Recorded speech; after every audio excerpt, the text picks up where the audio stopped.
काका, ये धारा 370 क्या है? धारा 370 क्या है ये जानने के लिए 42 साल पीछे जाना होगा बेटा। अंग्रेजों ने टू नेशन थियरी के तहत हिंदुस्तान के दो टुकड़े कर दिए, एक हिंदुस्तान और पाकिस्तान। पाकिस्तान की बहुत इच्छा थी कि जम्मू कश्मीर का विलीनीकरण पाकिस्तान में हो जाए, और राजा हरि सिंह चाहते थे कि कश्मीर एक स्वतंत्र देश रहे।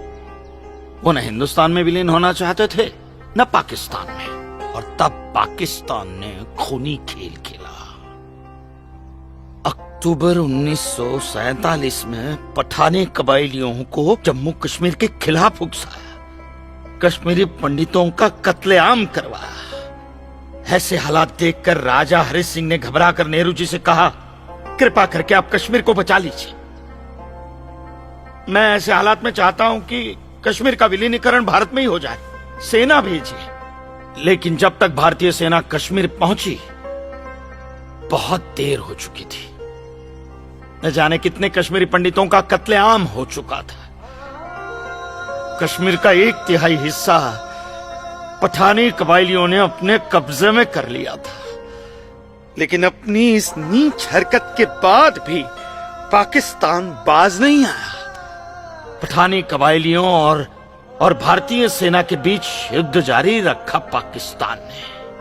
संयुक्त राष्ट्र सुरक्षा परिषद के 3 सदस्य आयोग की रिपोर्ट पर 13 अगस्त 1948 को पठानी कबायलियों और भारतीय सेना के बीच युद्ध विराम घोषित हुआ, और यह तय किया गया कि कश्मीर समस्या का हल जनमत के आधार पर ही होगा। सितंबर 1951 में मताधिकार के बाद एक बार फिर जम्मू कश्मीर के भारत में विलय की पुष्टि की गई, मगर इसी दौरान शेख अब्दुल्ला ने अपने हाथों से धारा 370 का ड्राफ्ट तैयार किया और नेहरू जी को सौंपा।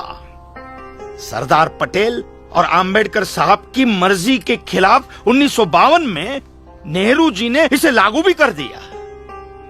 इसी धारा 370 की वजह से नेहरू जी ने कश्मीर को एक ऐसा विशेष दर्जा दे दिया जिसमें जम्मू कश्मीर राज्य ने हिंदुस्तान से अपना एक अलग संविधान स्थापित कर लिया। इसी धारा 370 की वजह से हमारे हिंदुस्तान का राष्ट्र ध्वज अलग है और कश्मीर का भी ध्वज अलग। इसी धारा 370 की वजह से कश्मीर की कोई भी महिला यदि भारत के किसी भी अन्य राज्य के नागरिक के साथ शादी करती है तो उस महिला की नागरिकता समाप्त हो जाती है। लेकिन यदि वो महिला अगर किसी पाकिस्तानी नागरिक के साथ शादी करती है तो पाकिस्तानी नागरिक कश्मीर का नागरिक हो जाता है, हिंदुस्तान का नागरिक हो जाता है। इसी धारा 370 की वजह से भारत के किसी भी अन्य राज्य का नागरिक जम्मू कश्मीर में जमीन खरीद नहीं सकता, व्यापार नहीं कर सकता। लेकिन जम्मू कश्मीर का नागरिक भारत के किसी भी अन्य राज्य में जाकर अपना व्यापार कर सकता है, जमीन खरीद सकता है, कुछ भी कर सकता है। अरे ये बिग लैंड एबोल्यूशन है, क्या है पता है? यदि जम्मू कश्मीर का कोई भी मुसलमान जमीन ठेके पर लेकर खेती करता है तो कश्मीर की सरकार उस हिंदू को बिना मुआवजा दिए वो जमीन जबरन उस मुसलमान को दे सकती है। ये है बिग लैंड एबोल्यूशन एक्ट, ये है धारा 370-35 से, और इसी का नतीजा है ये गिरधारी जी का फैसला।